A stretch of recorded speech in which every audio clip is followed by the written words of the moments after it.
Halo minasang, aku Tarisa, seorang kaigo yang ada di Jepang. Nah, kali ini aku mau berbagi nih sama teman-teman tentang pengalamanku kemarin. Tahu gak sih kalau misalnya lansia itu pasti kan punya pekerjaan dulunya. Nah, salah satunya itu ada pasienku yang dia dulunya itu adalah Shodo Sensei. Jadi Shodo tuh kayak bikin kaligrafi dari tulisan-tulisan Jepang gitu. Nah, terus kemarin tuh aku akhirnya belajar dari beliau kan. Jadi aku diajarin cara yang benar tuh kayak gimana, nulisnya kayak gimana. Nah, aku tuh mikirnya kayak gini.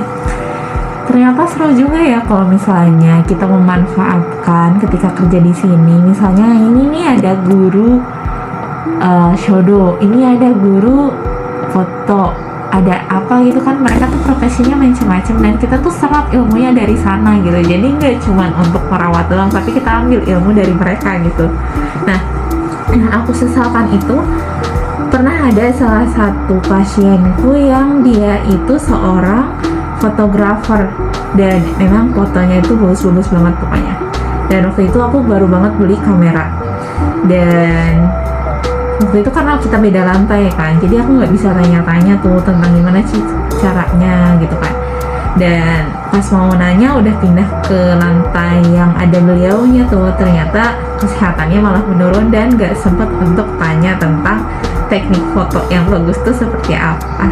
Jadi kalau sekarang aku tuh ngelihat selama dia masih isinya masih bagus nih, atau kesadarannya masih bagus, dia masih bisa untuk berbagi pengalamannya, berbagi ilmunya. Aku selalu tanya, karena mereka tuh senang ketika ditanya tentang pengalamannya dulu kayak gimana, terus pekerjaannya kayak gimana.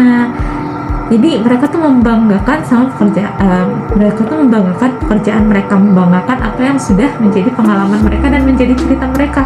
Mereka kan senang ya kalau cerita panjang, mereka tuh kayak gitu. Nah, jadi pas kemarin aku akhirnya latihan, diajarin secara mendetail, terus akhirnya aku sedikit demi sedikit bisa shodo ya kan. Yang awalnya wah pokoknya mah ya dedet aja, asal nulis aja, tapi sekarang kayak udah rapi. Dulu aku pernah belajar, pernah baca tentang shodo ini, tapi itu kan di manga ya, di komik, dan aku tuh nggak paham karena waktu itu posisi aku belum mengenal tentang budaya Jepang.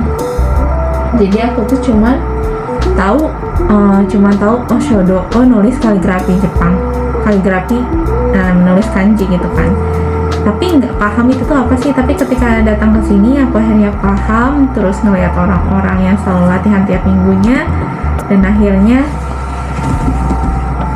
aku jadi berminat setelah tahu ada senseinya.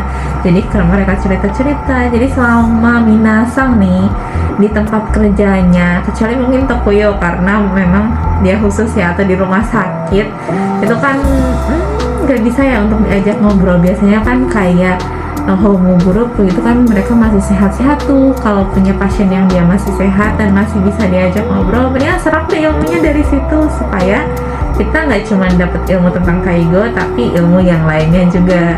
Dan kita belajar hal baru, itu tuh sangat-sangat menyenangkan. Mereka senang karena mengajarkan, kita senang karena dapat ilmu baru. Jadi semangat ya minasang. Oke, bye-bye. ありがとう